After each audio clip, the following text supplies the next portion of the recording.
Hey, what's up guys? This is Neven Dravinski, producer on UFC Undisputed 3, and this is your community Q&A session. And here we go! Good combos here. Oh, beautiful combination, he's hurt!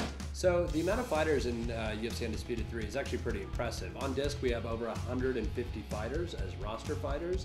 And then of course, as you know, we're going to be doing some DLC. We haven't really announced all the DLC available right now. You know, there's a contenders pack where you can get guys like Nick Diaz, for example, and so it's going to be really cool. There'll be a lot more DLC announced pretty soon, but again, just stay tuned.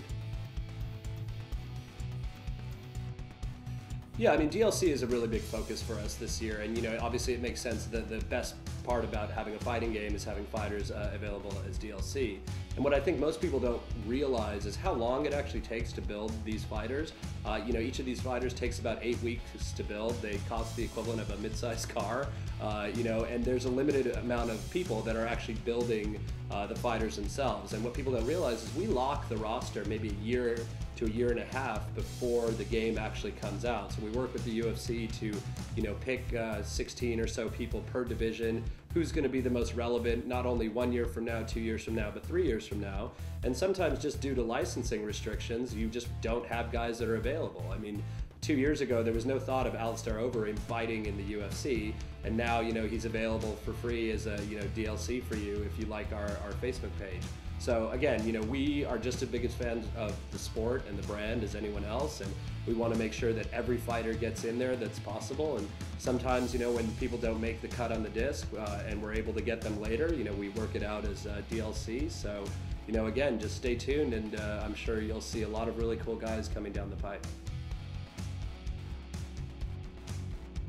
Well, camps are a feature that, I mean, we've always been really fond of, and we really wanted to blow it out this year. We've gone with actually fewer camps, you know, some of the main camps in the UFC. So you have Wolf Slayer gym in the UK, American Kickboxing Academy, American Top Team, Black House, Greg Jackson's gym, and Sityodtong Boston.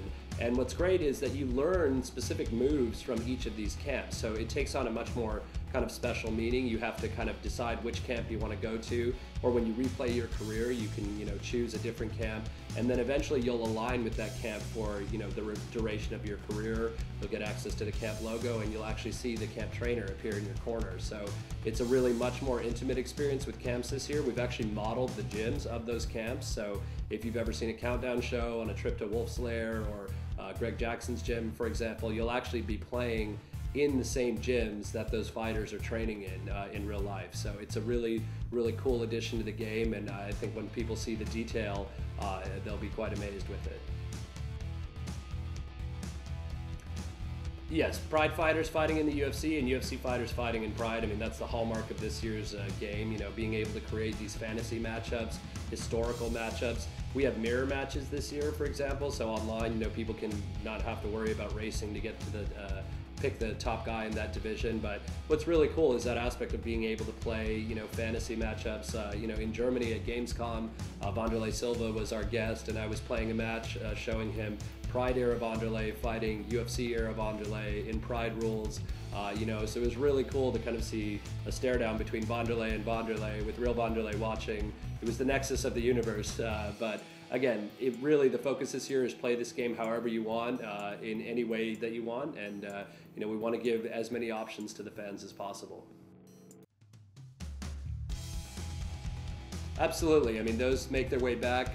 You know, we have an event mode, a title defense mode, a couple little tweaks that we've added to those as well. You know, for example, in Ultimate Fights mode, you know, one of the other modes that makes its way back in, you're able to, we actually make you have tasks that you have to accomplish that are happening in the same time frame as they happen in a real fight. So you're replicating the fight a little more as it happened in real life. So yeah, those modes make their way back. There's a couple of cool things that we've done with them, and I actually can't wait for you guys to get a chance to play it. I think you'll be really happy with what comes out.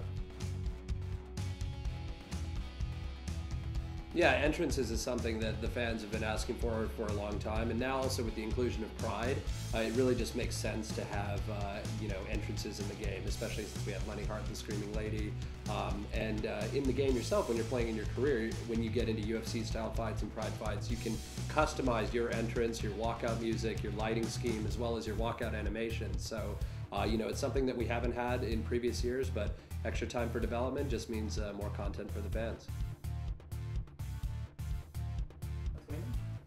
The commentary in UFC Undisputed 3, I mean, builds on the great commentary that we've had in all the previous Undisputed games. I mean, I think it's the best sports commentary in the industry, without question.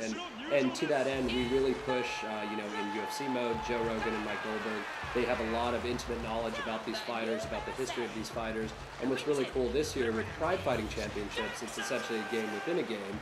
We have Stephen Quadros and Boss Rutan doing the commentary for Pride, and you'll get to hear their insights on UFC fighters. You remember, you can fight any UFC fighter in Pride rules, any Pride fighter in UFC rules. So as a result, you'll get to hear these, experiences and stories about these fighters from both sets of commentators, and I think that's a really cool addition for this huge game. Again, the audio experience is something that we take as much time and effort to make sure that that's rounded out, as well as the fighting. Even though you're not seeing anything on screen, the arguments, the effort that goes into the commentary. So, for example, we actually recorded the line feeds from UFC fights. We got a ton of that audio and put the same arguments that we put on the corner chatter as we do to the normal commentary chatter. And actually, in the game, you can turn off the commentary chatter and listen to your corner, and it's going to give you intelligent advice. So too many shots to the head, you'll hear your corner yell, hey, put your hands up. If you're doing something stupid that you keep doing, you'll hear your corner say, hey, we did that, it didn't work, try something else, etc., etc. So it's really, really cool to see how rounded out the commentary system is. Again, I think it's some of the best commentary in the video game business, and I can't wait for you guys to hear it.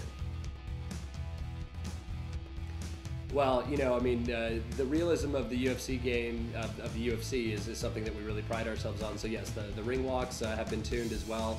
Our physics system permeates every aspect of the game. What's cool this year as well, for Pride Fighting Championships, we actually utilize Kenda Perez, who's a model who also does hosts a Pride show in the US, and so she'll be doing the kind of ring walks in Pride mode. So yeah, you'll have your fill of all the ladies of the MMA world at your disposal.